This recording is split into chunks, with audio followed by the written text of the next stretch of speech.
9 फरवरी 2023 को geological survey of India ने ये अनाउंस किया कि 5.9 मिलियन टन इन्फो कैटेगरी का लिथियम जम्मू कश्मीर के रियासत डिस्ट्रिक्ट में सलाला हमान एरिया में पाया गया है, जो कि भारत के लिए गेम चेंजर हो सकता है।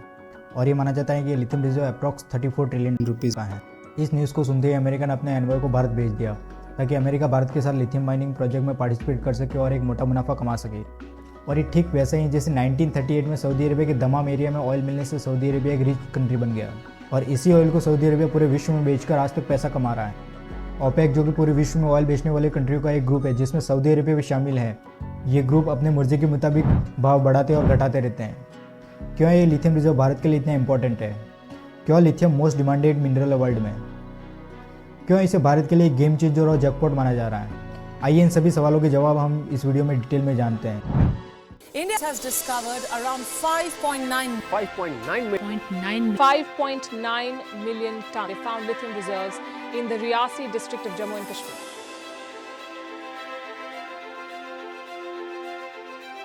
खजाना इतना बड़ा और जरूरी है कि पूरे हिंदुस्तान की तकदीर बदल सकता है। This is going to be a game changer for India.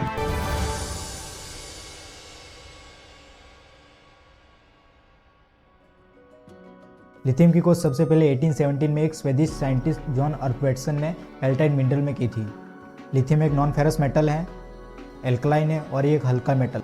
ये एक जहरीला मेटल है और पानी के साथ बहुत तेज़ी से रिएक्ट करता है। लिथियम के यूज़। लिथियम का use ceramics, glassware, greases, medical compounds, air conditioner and aluminium में होता है और इसका primarily use lithium ion batteries बनाने में किया जाता है। और ये lithium ion batteries electric vehicles में लगाई जाती है, लैपटॉप्स में, mobile phones, automobile charger, pacemakers, toys और घड़ियों में लगाई जाती है। पूरी दुनिया में रिचार्जेबल बैटरी मार्केट को लिथियम आयन बैटरीज ने डोमिनेट करके रखा है, जो कि अप्रॉक्स 51% है। उसके बाद निकल मेटल हाइड्राइड आते हैं 22%, निकल कैडमियम 17% और लास्ट में लिथियम पॉलीमर 10%। क्यों लिथियम इतना इंपॉर्टेंट है दूसरे मेटल्स के मुकाबले?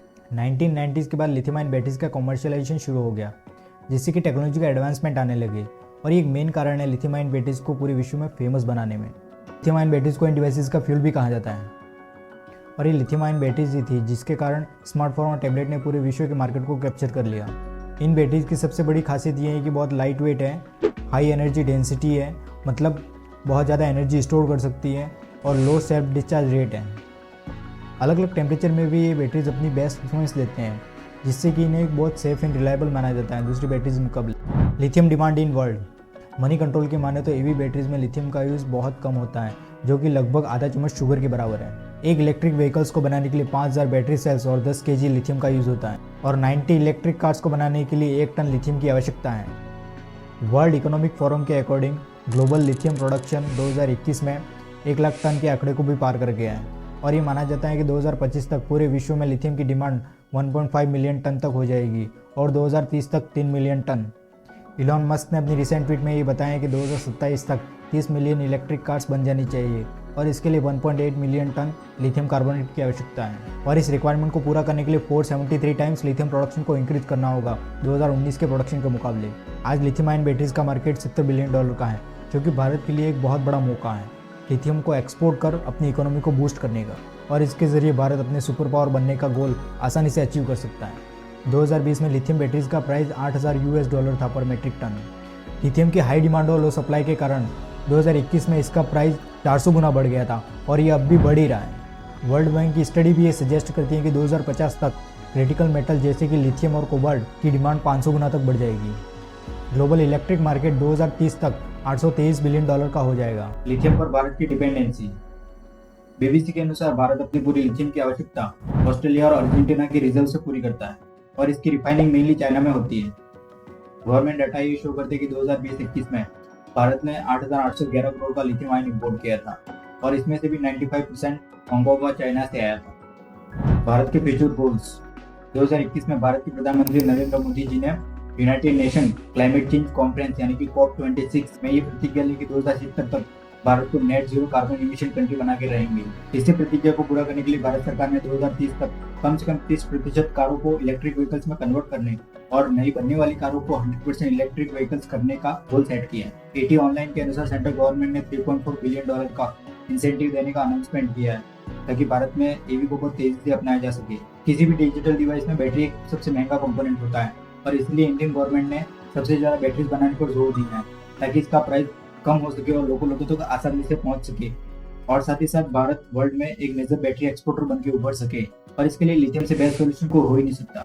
और इसी को 2022-23 के यूनियन बजट में भी देखा जा सकता है, जहाँ फाइनेंस मिनिस्टर ने फैम स्कीम के साथ एक अलग से बैटरी स्वैपिंग पॉलिसी की भी घोषणा की। कैसे लिथियम भारत के लिए गेम चेंजर बन सकता है?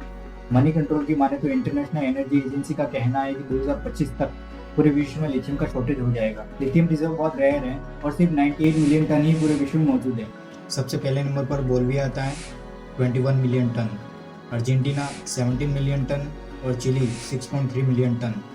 और इन तीनों रिजर्व्स को लिथियम ट्रायंगल कहा जाता है और ये लिथियम ट्रायंगल वर्ल्ड का 75% लिथियम रिजर्व होल्ड करते हैं। और इसके बाद 4th पर है ऑस्ट्रेलिया, 5th पर यूनाइटेड स्टेट और 6th पर है चाइना।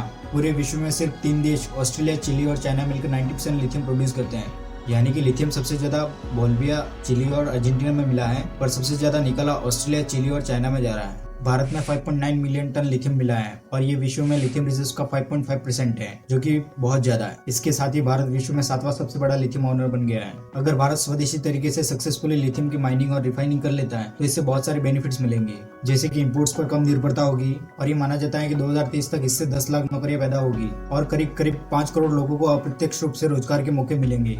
भारत की इकोनॉमी में एक बहुत बड़ा उछाल आएगा और ये बहुत ज्यादा सस्टेनेबल होगी। ईवी सेक्टर में भी ग्रोथ होगी, जिससे कि 2070 तक भारत अपनी नेट जीरो कार्बन इमिशन गोल को भी आसानी से अचीव कर सकता है। भारत में लिथियम आयन बैटरीज बनने से इसकी कॉस्ट भी 5 to 7% कम हो जाएगी, जिससे कि आसानी से इसे लोग खरीद सकेंगे। भारत इस सेक्टर में आसानी से लीड ले सकता है क्योंकि लिथियम आयन बैटरीज की मैन्युफैक्चरिंग कॉस्ट विश्व में सबसे कम भारत में ही है। भारत ने क्या स्टेप्स लिए इस रिजर्व्स का फायदा उठाने के लिए? लोकल मैन्युफैक्चरर्स को प्रमोट करने के लिए इंडियन गवर्नमेंट ने लिथियम आयन बैटरीज पर इंपोर्ट ड्यूटी को डबल कर दिया और फिर बाद में एडवांस केमिस्ट्री सेल्स की मैन्युफैक्चरिंग के लिए 18,000 करोड़ की PLI को अप्रूव कर दिया और ये भारत सरकार का एक स्मार्ट मूव था लोकल मैन्युफैक्चरर्स को प्रमोट करने के लिए। GSI ने 2022-23 में लिथियम और उसके एसोसिएट्स एलिमेंट्स को खोजने के लिए 18 प्रोजेक्ट्स लिए थे। इसमें अरुणाचल प्रदेश, छत्तीसगढ़, जम्मू कश्मीर, झारखंड, मेघालय, नागालैंड और राजस्थान आते हैं। जम्मू कश्मीर में लिथियम का मिलना GSI की पहली सक्सेस है। इससे कहा जा सकता है कि भारत सरकार किसी भी कीमत पर इन सभी रिजर्व्स को एक्सट्रैक्ट कर देश को ऑयल इंडिपेंडेंट बनाने के लिए तत्पर है। भारत के लिए लिथियम को एक्सट्रैक्ट करना कितना चैलेंजिंग होगा? इंटरनेशनल एनर्जी एजेंसी के अनुसार चाइना में सिर्फ वर्ल्ड का 7.35% लिथियम होने के बावजूद भी 58% लिथियम की प्रोसेसिंग और रिफाइनिंग चाइना में होती है। वर्ल्ड में 77% लिथियम आयन बैटरीज की मैन्युफैक्चरिंग चाइना में होती है और दुनिया की 6 सबसे बड़ी बैटरी मैन्युफैक्चरिंग कंपनीज भी चाइना में ऑपरेट करती है। एक US बेस्ड कमेटी का ये कहना है कि चाइना ने 2018 से 2020 के बीच में लिथियम के एक्सप्लोरेशन में $16 बिलियन का खर्च किया था। इसके साथ ही चाइना ने लिथियम ट्रायंगल के साउथ अमेरिका रीजन में एक बहुत बड़ा इन्वेस्टमेंट भी किया है। पूरे विश्व में सबसे ज्यादा इलेक्ट्रिक व्हीकल्स चाइना में ही बनाए जाते हैं। इसके साथ ही चाइना भारत का सबसे बड़ा EV बैटरी सप्लायर है। लिथियम आयन बैटरीज के मामले में भारत का सबसे बड़ा कॉम्पिटिटर चाइना बन सकता है, क्योंकि चाइना ने लिथियम आयन बैटरीज का ज्यादातर मार्केट कैप्चर कर लिया है और इसके पास फर्स्ट मूवर एडवांटेजेस भी है। चाइना के अलावा भारत के सामने और भी चैलेंजेस हैं लिथियम आयन को एक्सट्रैक्ट करने में, जैसे कि environmental effect. Seismic zonation map के अनुसार जम्मू कश्मीर हिमालय के पास में होने के कारण जोन 4 में आता है, यानी कि हाई डैमेज रिस्क जोन। इसका मतलब ये है कि अगर यहाँ माइनिंग हुई तो हाई इंटेंसिटी अर्थक्वेक आने की संभावना ज्यादा है। 1 टन लिथियम को प्रोड्यूस करने के लिए 2.2 मिलियन लीटर पानी की आवश्यकता होगी, तो इन एरियाज में पानी की कमी होना आम बात हो जाएगी। साथ ही लिथियम के एक्सट्रैक्शन में बहुत ज्यादा अमाउंट में कार्बन डाइऑक्साइड भी रिलीज की जाती है, जो कि एनवायरमेंट के लिए बहुत ज्यादा घातक होती है। दरअसल इस रिजर्व की खोज तो 1999 में हो गई थी, पर इसको G4 स्टेज से G3 स्टेज यानी कि कितना अमाउंट है ये पता लगाने में GSI को 2 दशक लग गए। इसके G2 और G1 स्टेज यानी कि इस रिजर्व में से कितना लिथियम एक्सट्रैक्ट किया जा सकता है और इसकी क्वालिटी का पता लगाने में GSI को 5 से 7 साल लगेंगे। इसका मतलब अभी तो बहुत समय है लिथियम की माइनिंग में। पहले सिर्फ लिथियम की माइनिंग ही भारत को इंडिपेंडेंट नहीं बना सकती। भारत को लिथियम आयन बैटरीज में आत्मनिर्भर बनने के लिए चाइना के जैसी इंफ्रास्ट्रक्चर और टेक्नोलॉजी को डेवलप करना होगा, तब कहीं जाके ये लिथियम बैटरीज में यूज करने लायक होगा। जर्मनी, जिसके पास लीडिंग एज माइनिंग सेक्टर और डोमेस्टिक रिसोर्सेज होने के बावजूद भी ऑस्ट्रेलिया और चिली से लिथियम का इंपोर्ट करता है। डेवलप्ड कंट्रीज के लिए भी सबसे बड़ी रुकावट कम माइनिंग कैपेसिटी का होना है। आपकी क्या राय है? कमेंट बॉक्स में जरूर बताएं। क्या भारत सक्सेसफुली सभी चैलेंजेस को ओवरकम कर लेगा? मिलते हैं ऐसे ही किसी नॉलेजेबल वीडियो में, तब तक के लिए धन्यवाद।